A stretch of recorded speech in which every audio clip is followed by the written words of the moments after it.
bendice todo lo que iniciamos como mis hermanos, Padre. Algunos vienen del trabajo, algunos están cansados, algunos tienen problemas de salud. Sin embargo, su pueblo le ha amado, Padre, esperando usted algo en esta noche. Ore con poder, Señor, y quite de mí todo aquello que pueda estorbar. Y Padre, podamos ser testigos de que usted nos visita y usted nos habla, Señor, porque le necesitamos, Padre. Gracias por este privilegio, Señor. Necesitamos en el de Cristo, Padre. Amén. Bueno,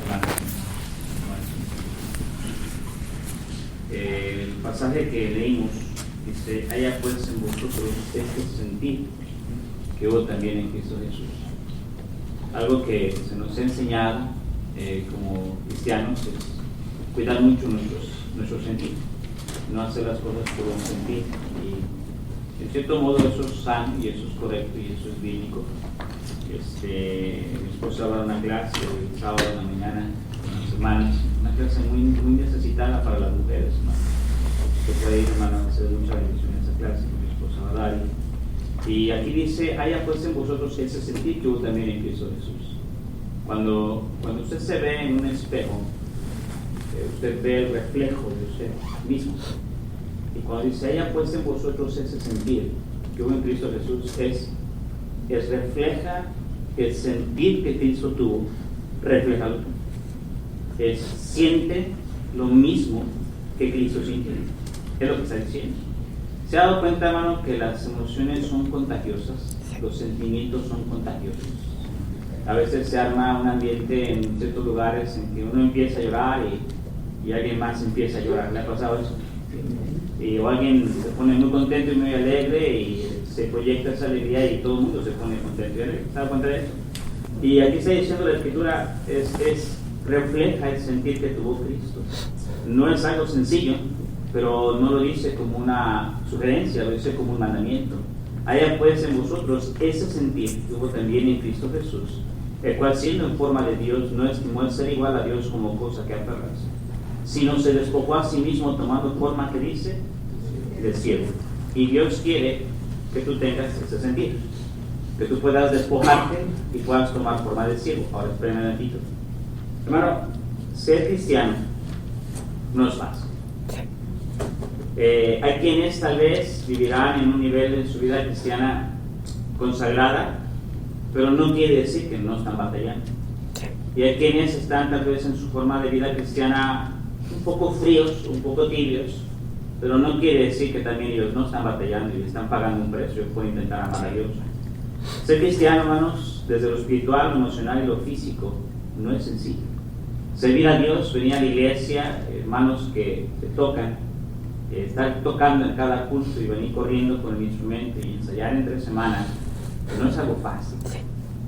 Dar una clase semana 8x8, cuidar una cuna, hacer aseo, manejar un transporte, los sábados ir a tocar puertas, domingo venir a la iglesia, domingo en la tarde. Y aparte de servir a Dios, que el cuerpo a veces no quiere, no sé si a usted le ha pasado, pero el día que se le baja la presión a uno se siente mal cuando es el sábado de la mañana. No quiere ir a ganar más el cuerpo, ¿verdad? ¿No? Pero para un partido de fútbol no se le baja la presión al cuerpo. Y vivir como cristiano para dejar el pecado en el mundo no es sencillo. El joven está estudiando allá afuera y enfrenta un bombardeo, un ataque de todo el mundo. Y pararse como cristiano no es sencillo. Vivir como cristiano hay que pagar un precio, hay que pagar ciertas cosas. Tener convicciones, hermano, no es algo sencillo. Hay una familia en la iglesia que le da testimonio a mi esposa, una muchacha que estudió una carrera técnica para poder ejercer y consiguió el trabajo, cuadró que no faltaba a los cultos, que pudiera llegar a la iglesia. Y hermano, cuando consigue un trabajo, usted tiene que orar y ayunar para que no le estorbe ese trabajo para servir a Dios. ¿Se me está entendiendo? Y la hermana, la muchacha cuadró todo, gracias a Dios todo iba bien. Y ya por último, ya para firmar el contrato, le marcaron por teléfono y me dijeron: mira, nos hemos dado cuenta que traes falda, pero cuando estés en el trabajo vas a tener que usar uniforme y es pantalón. Va a ser parte de tu trabajo. Y la muchacha dijo: no puedo dejar de usar la vestimenta que debo de usar. Y ya no se armó el trabajo, ya no trabajo allí. Y hermano, no es sencillo brillar en la oscuridad proyectando la luz de Cristo. No es sencillo ser salvo. Es una lucha, es una batalla. Servir a Dios no es sencillo, proyectar a Dios no es sencillo. Estábamos en la iglesia la semana pasada, hermanos, cayó un aguacero. De veras que para entrar a la iglesia fue un caos. Y cuando yo llegué y vi algunas hermanas que ya habían llegado porque tenían un compromiso de ensayo, sus faldas llenas, mojadas, empapadas sus pies, sus faldas, porque pues visten como cristianas a pesar de la lluvia y todo eso. Y el creyente por ser cristiano, por amar a Dios, debe pagar un precio. No es sencillo. Y hermano, ser un buen esposo, un esposo que ama a Dios, que ama a su esposa, y estaba dando unas lecciones en la iglesia de la familia todo este mes. Yo le explicaba al varón que el varón tiene que entender que la iglesia para Cristo es sagrada. La iglesia, la razón de existir de Cristo es la iglesia. Y le dice Dios al varón, así como Cristo amó a la iglesia, y le digo esto, hermano, y mi cuerpo se estremece, así como Cristo amó a la iglesia y se entregó por ella, Dios le dice al varón, de esa misma manera debes amar a tu esposa. Tu esposa no es una parte de tu vida, es tu razón de existir después de Dios. Amén. No escuché ningún amén de un varón. Si tu esposo no dijo amén, hermana, no le des una amén. Y no es fácil, hermano, amar a la esposa. Y le dice ahí en Efesios el apóstol Pablo 3 veces al varón: ama a la esposa como Cristo amó a la iglesia, ama a la esposa como a ti mismo, porque nadie aborrece su propia carne, y ama a la iglesia, dice todavía bajito, lo repite 3 veces. Y ser un varón que ama a la esposa, que es padre ejemplar en casa, no es sencillo. Ser una esposa que ama a su marido y respeta a su marido, no es sencillo. Ser hijo cristiano en casa y también fuera de casa y honrar a los padres no es sencillo. No sé si usted me está entendiendo.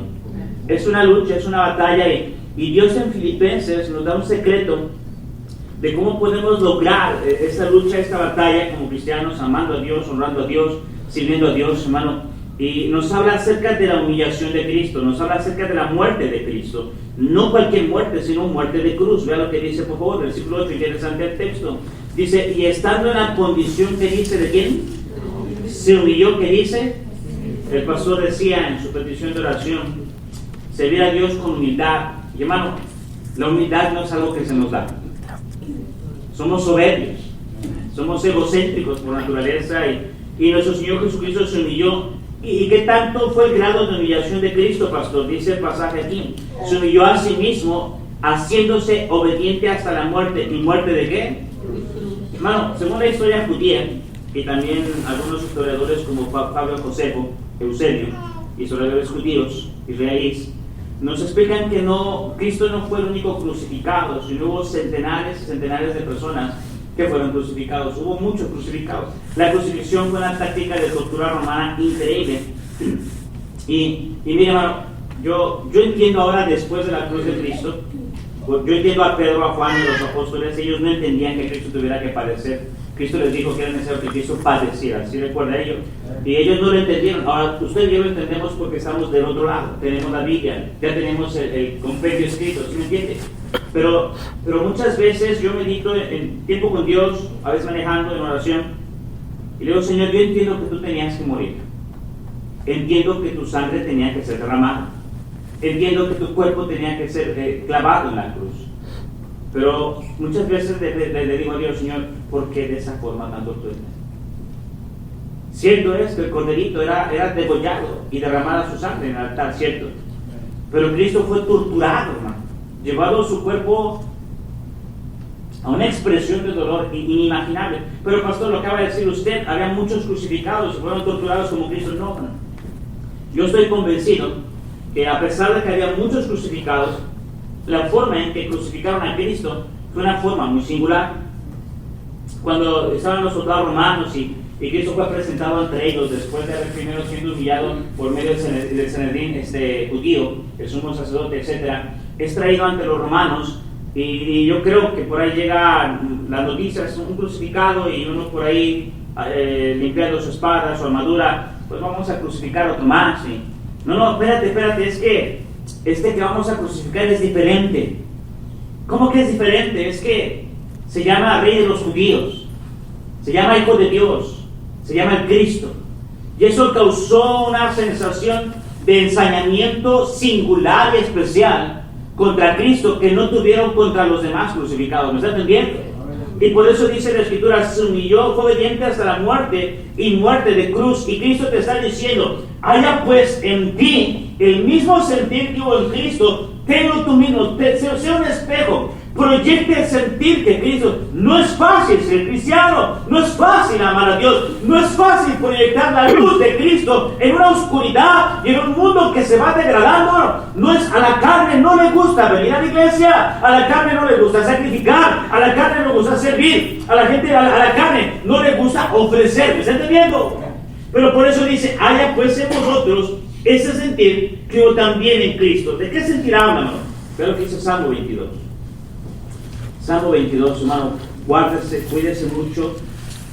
Necesitamos cristianos de toda la vida. Cristianos que crean en almas, pero que crean en almas hasta el último día, que tengan aliento en sus seres. Necesitamos cristianos que apoyen a la iglesia, pero no un tiempo, sino hasta que venga el Señor Jesucristo o estemos con el Señor Jesucristo. ¿De qué sentir habla? ¿A qué se refiere esta expresión? Veo que es Salmo 22, hermano. Me llama la atención mucho este pasaje. Versículo 1, Dios mío, ¿por qué me has desamparado? ¿Por qué está tan lejos de mí la salvación? Tú sabes de mí la salvación y las palabras de mi clamor.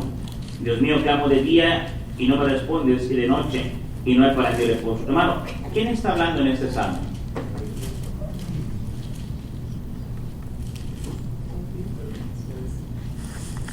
¿Cuántos dicen, pastor, está hablando David? Levanten la mano. ¿Cuántos dicen, es una profecía de Cristo y está hablando Cristo? Levanten la mano. ¿Cuántos dicen, pastor, no me importa quién está hablando? Veamos más adelante, vea lo que dice la palabra de Dios. Vamos a saltar unos textos para entender de quién está hablando. Dice, versículo 13, abrieron sobre mí su boca, como león rapaz y rugiente. He sido derramado como aguas y todos mis huesos, que dice. Hermano, ¿hay alguna evidencia bíblica en que a David le hayan descoyuntado todos sus huesos en algún momento? Entonces, ¿de quién está hablando el salmo? De Cristo. Es un salmo mesiánico. Aunque el escritor era David, el autor era Dios. El Espíritu Santo poseía a David y David simplemente expresaba lo que iba a pasar a Cristo estando en la cruz.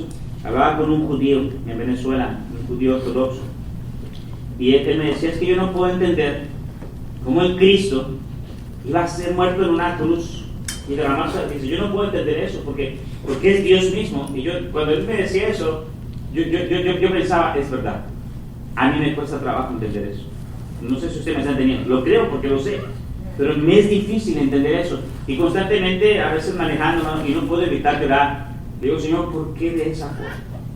Yo entiendo que tenías que morir, pero ¿por qué de esa forma? ¿Está conmigo?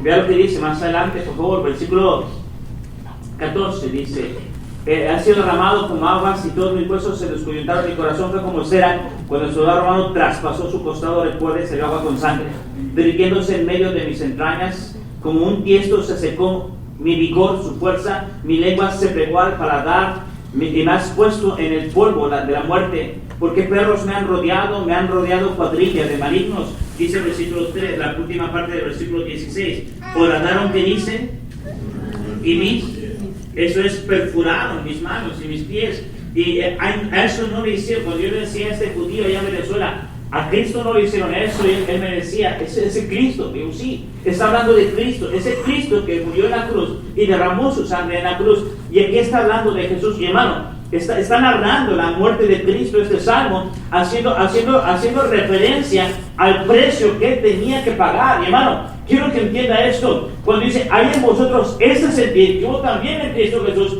Dios quiere que tú puedas ser un espejo. No es fácil ser hijo de Dios, no es fácil ser creyente. Y ¿sabe qué no es sencillo, hermano? Mantenerse con la misma intensidad con la que uno comienza y seguir, viene 1 año, 2 años, 10 años, y seguir adelante. No es sencillo.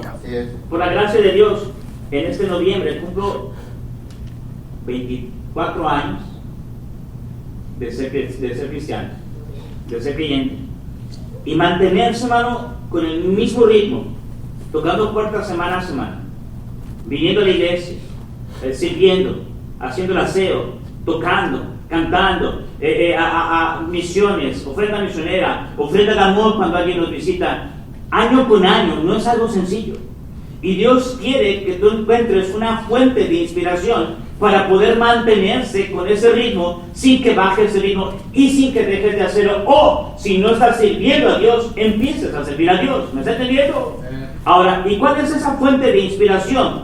Que tú puedas proyectar a Cristo, puedas visualizar a Cristo, y al visualizar a Cristo algo nazca en ti, en tu interior, algo fuerte que no puedes explicar, pero que te mueva a hacer algo por tu Dios. A veces tú luchas con tu pastor te dice, hermano, vamos a ganar almas, vamos a discipular, hermano, los niños, hermano, la ruta, y la gente dice, es que el pastor, y nos quiere presionar, y quiere que haga. Lo que tú no entiendes es que tu pastor tiene un corazón conectado con Dios, y hay un deseo en él por hacer más por Dios, y tú piensas que tu pastor te quiere presionar, te quiere llevar a reflejar a Cristo. De lo que dice más atrás, hermano, me llama mucho la atención, y tenemos que romper, hermano, con nuestra soberbia. Dice el versículo 6, Salmo 22, 6, hermano. Mas yo soy, ¿qué dice? ¿Y no qué? Hermano, ¿quién está hablando ahí?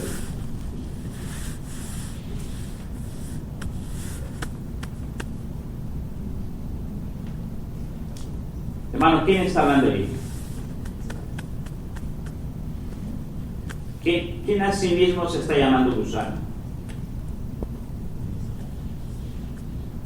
No lo escucho. Cristo mismo, a sí mismo se está diciendo, soy gusano. ¿Cuánto nos hace falta romper con la soberbia y el egoísmo que tenemos? Y el ego, perdón. Yo no visualizo a mi Rey de Reyes como un gusano, pero él se proyecta a sí mismo así. La pregunta es, ¿por qué? ¿Por quién él se proyecta así, hermano? ¿Por mí? Por usted. Nos hace falta dejar un poquito.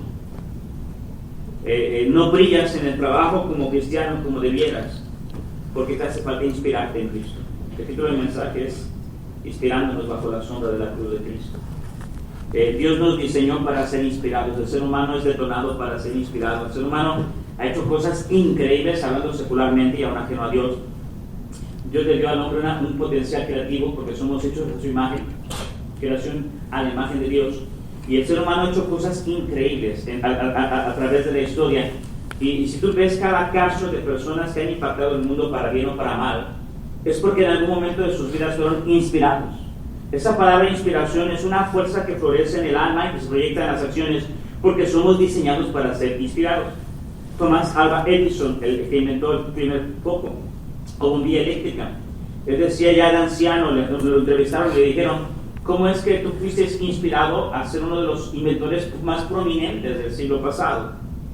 Y él decía, cuando yo era niño y estaba en la escuela, a mí me expulsaron de la escuela porque reprobé matemáticas, era un mal estudiante.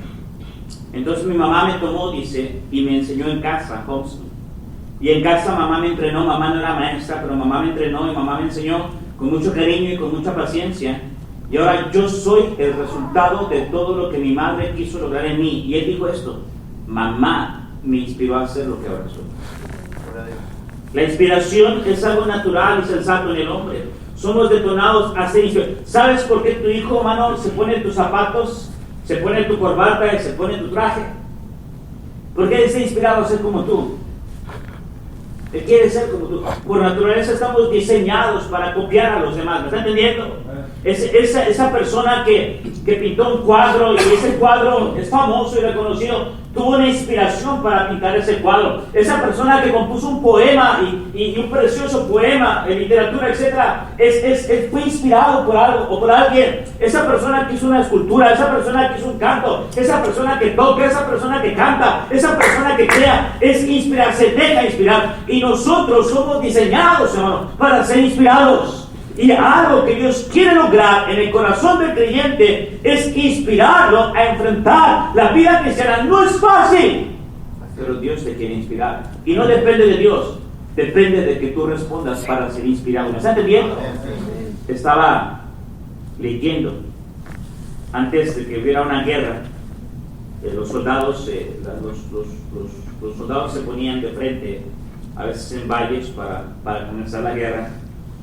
Y antes de ya empezar a pelear, formados todos, acomodados, el líder más prominente, el soldado principal o líder, se ponía en una colina o en una parte elevada, en un lugar visible y audible, y les daba un discurso antes de enfrentar la muerte. Yo no sé si usted ha leído Los mártires de las catacumbas. Es un libro precioso y ahí narra la historia de Marcelo, un soldado, un centurión que fue contratado especialmente para matar a los cristianos que se escondían en las catacumbas en Roma. Y Marcelo explicaba que cuando él llegó por primera vez, llegó al Coliseo Romano, él venía con la misión de que iba a matar, exterminar a los cristianos, pero él llegó y le invitaron a entrar al Coliseo Romano. Y él se quedó sorprendido cuando vio un grupo de muchachas que estaban en el centro de la arena del Coliseo Romano y abrieron las jaulas de los leones y de los tigres, y ver cómo estas muchachas fueron despedazadas, algo que hace un león. Un león puede comerse una presa viva sin matarla completamente. La hiere y la empieza a devorar viva. Y comentaba este hombre, Marcelo, que es el nombre que aparece en el libro, él comentaba, dice, yo he enfrentado la muerte muchas veces, pero ver el valor como estas jovencitas enfrentan la muerte cantando y con paz en su corazón, dice, es algo que nunca he visto en nadie. No sé si usted me está entendiendo. Y cuando dice la Biblia ahí en Juan que dice Cristo, te conviene que yo me vaya, y si yo me voy te voy a enviar un consolador.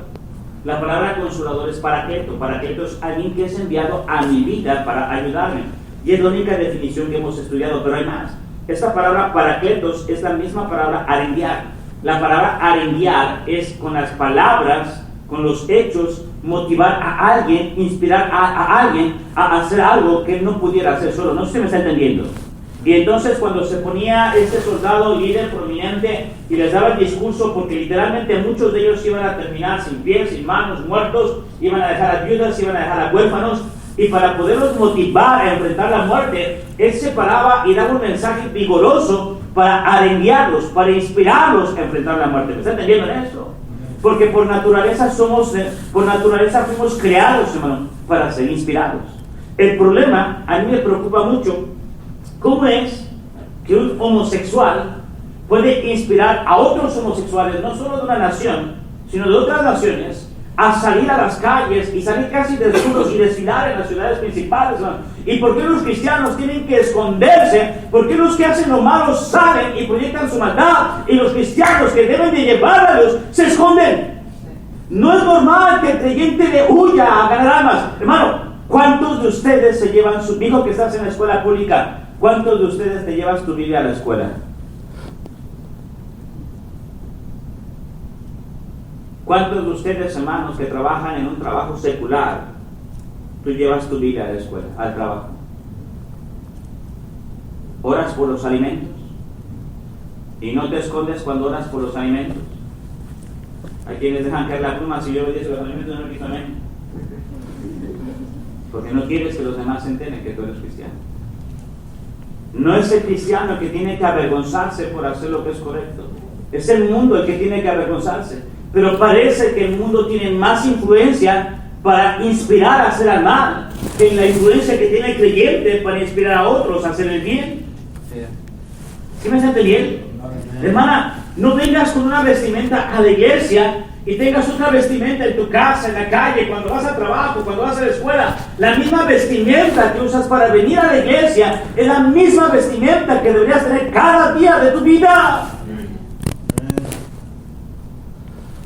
Pero necesitas dejarte inspirar. Vamos a comenzar el mensaje, ¿no? Isaías 53. Cuídese, ¿no? Guárdese. No es fácil ser creyente, nada más déjese inspirar. Debe haber una fuerza interior que usted no puede explicar, sino simplemente le lleva a usted a ser un reflejo de Cristo. Haya pues a vosotros este sentir. Muerte de cruz. No era cualquier muerte, era una muerte tortuenta. Dice Isaías 53:1. ¿Estamos bien? Juntos a la voz de anhelar a Dios, amar a Dios, verlo como una necesidad. Pero me asombra mucho lo que dice la parte atrás en el texto. Dice versículo 2, a la mitad: No hay parecer en él, ni hermosura le veremos, más inatractivo, ¿para qué? Ahora, hermano, ¿cómo puedes desear a alguien que no tiene parecer? ¿A qué se refiere? Déjame le explico. Cuando los soldados romanos reciben a Cristo, si usted recuerda la narración en el Evangelio, le pusieron un manto en el rostro, ¿sí recuerda? Sí. Y mientras le ponían el manto, los soldados empezaban a escupirle, a bofetearle, a darle puñetazos y decirle: si eres hijo de Dios, o profeta, profetízanos quién te está golpeando. ¿Sí recuerdas? Hermano, cuando hace unos días atrás, allá en Tlaxcala, agarraron eran 3 delincuentes, 2 escaparon y agarraron a uno. Y el pueblo estaba enardecido. Y prácticamente lo lincharon al hombre. Comenta una hermana que el rostro del hombre, dice, la piel prácticamente le colgaba del rostro, de la golpiza que le propinaron. Y yo estoy casi convencido, hermano, que es la forma en que quedó nuestro Señor Jesucristo. Cuando yo era un golpe en uno, cuando mi papá llegó a casa, toda esta parte estaba ahí, entonces podía ver el ojo de una manera interna. El golpe fue exactamente aquí. Y yo veía cómo tenía el párpado colgando, y es una imagen que jamás voy a poder olvidar. Pero mi Señor Jesucristo estaba perfecto.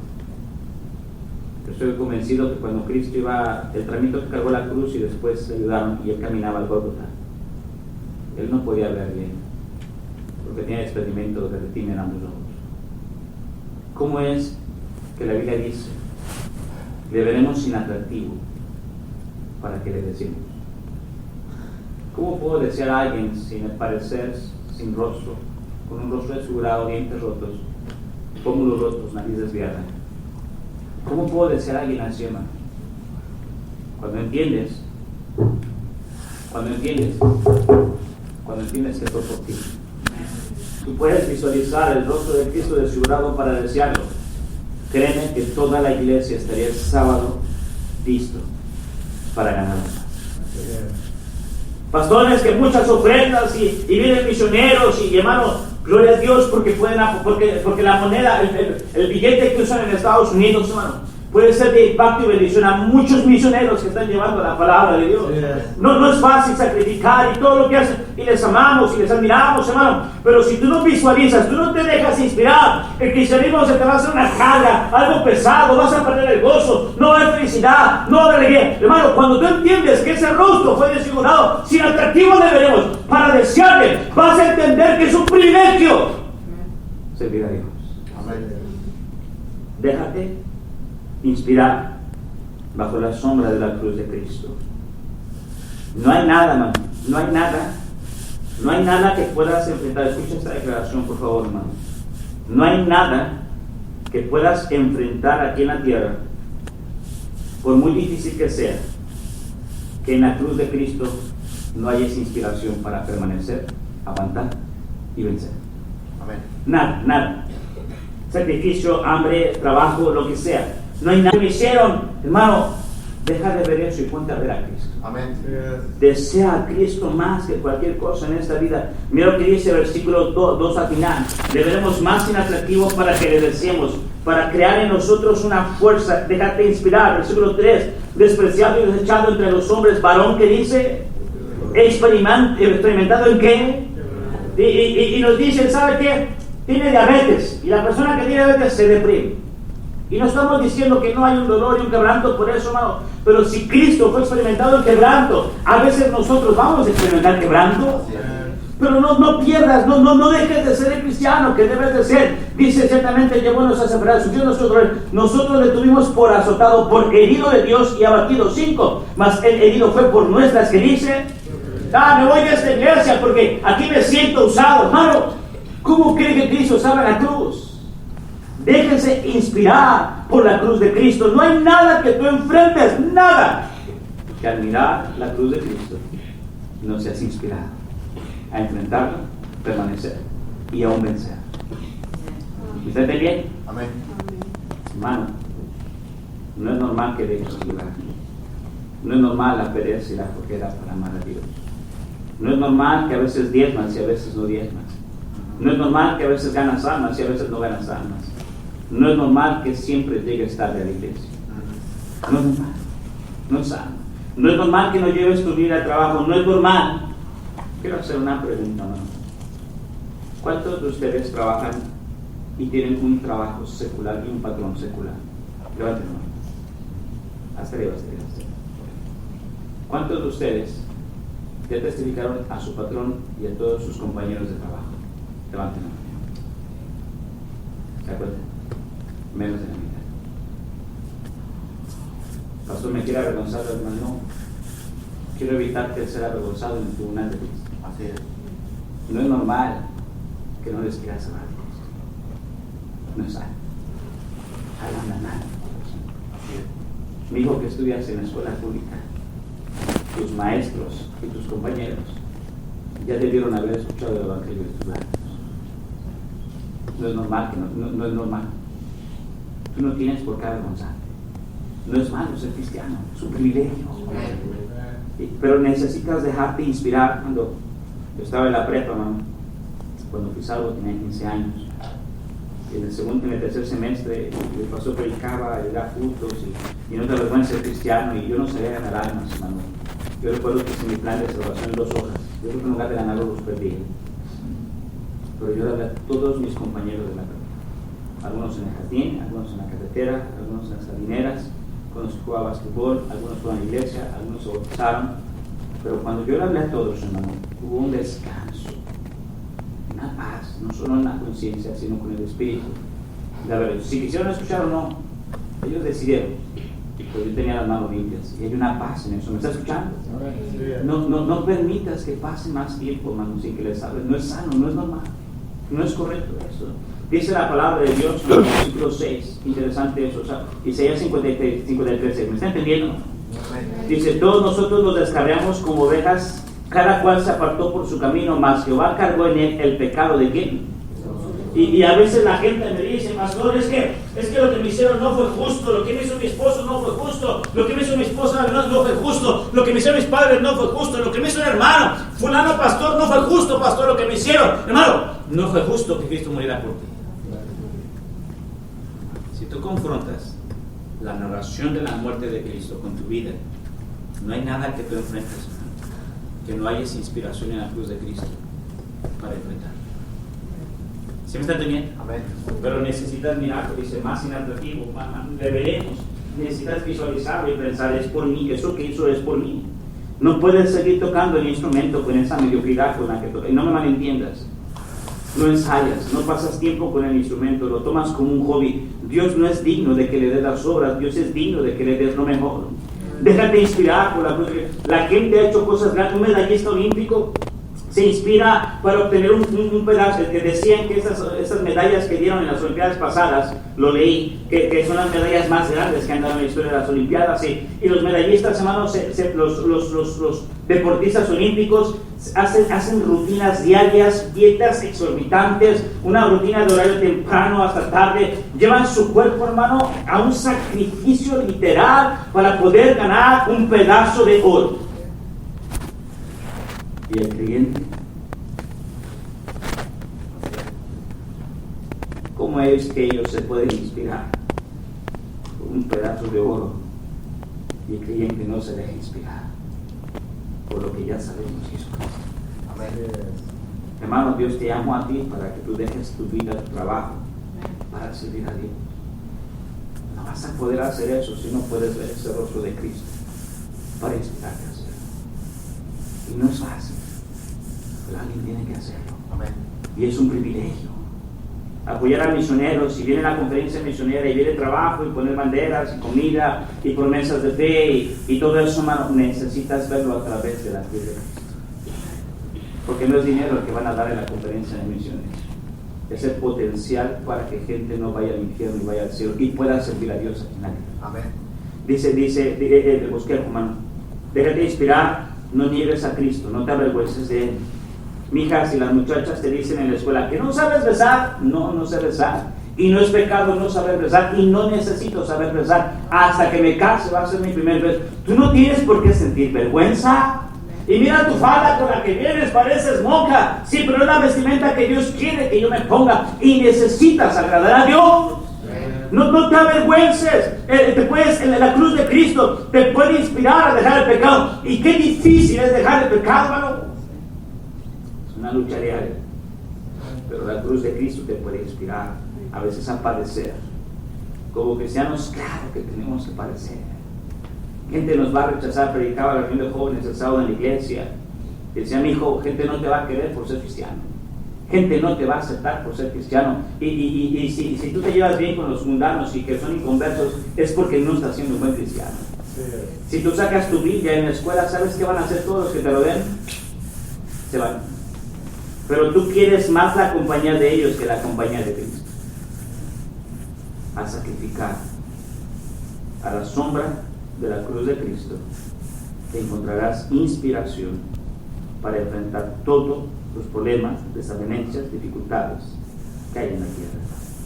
Tal vez hay quien aquí, tú sabes que tienes que reconciliarte con Dios, porque has dejado a Dios, aunque estás aquí.